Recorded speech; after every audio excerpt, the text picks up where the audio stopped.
Senhoras e senhores secretários de Estado. Senhor Ministro, permita-me um ponto prévio. O Senhor Ministro teve a ocasião de dissertar a respeito das rendas de energia.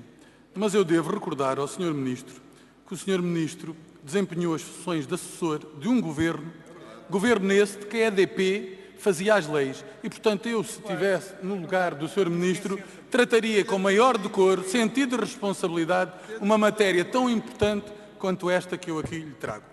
Eu queria dizer ao Sr. Ministro que a Comissão Europeia apresentou recentemente as suas previsões a respeito da evolução da economia em 2018 e 2019. E as mesmas são particularmente preocupantes, na medida em que acentuam a divergência entre Portugal e os restantes países da União Europeia.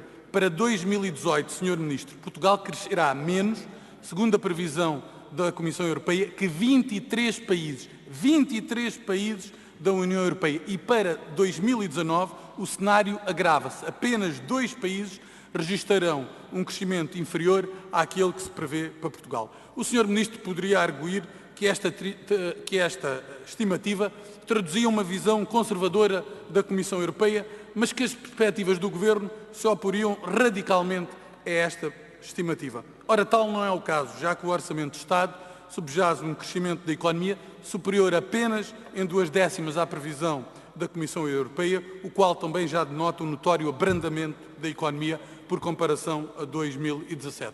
Quer isto dizer, no fundo, que vamos ter divergência em relação à média da União Europeia, ou seja, não vamos ficar mais perto, mas mais longe dos outros países. Não vamos acelerar, mas sim desacelerar. Não vamos crescer mais, mas menos. E todos reconhecemos, Sr. Ministro, e é importante que saibamos curar desta circunstância, que a conjuntura é muito favorável, quase irrepetível. Temos uma diminuição do peso de juros e os países com que registramos trocas comerciais mais intensas estão em franco desenvolvimento.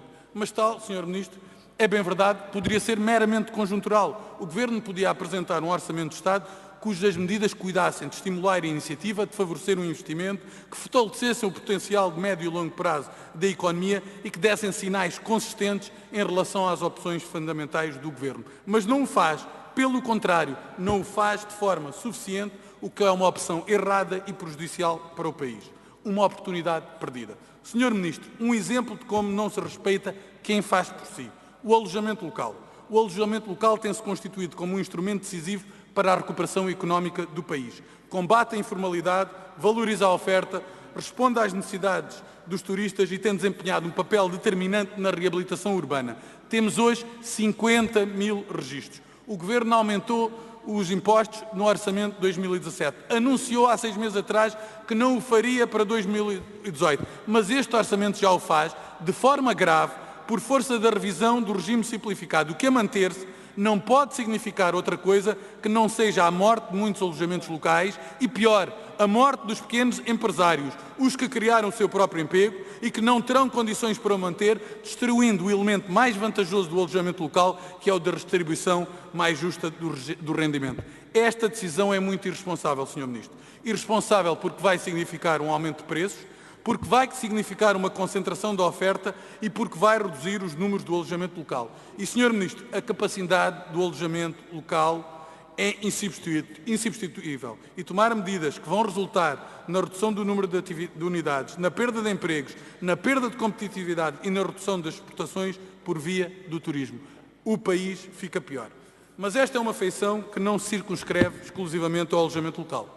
Acontece desafortunadamente o mesmo aos pequenos comerciantes, aos pequenos agricultores, a todos os trabalhadores independentes que ofiram mais de 16 mil euros, mais de 114 mil titulares de recibos verdes. Enfim, o problema é muito simples.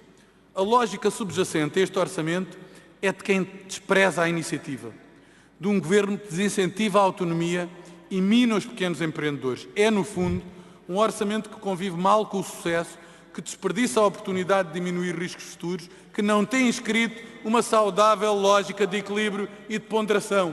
Este orçamento não é moderado.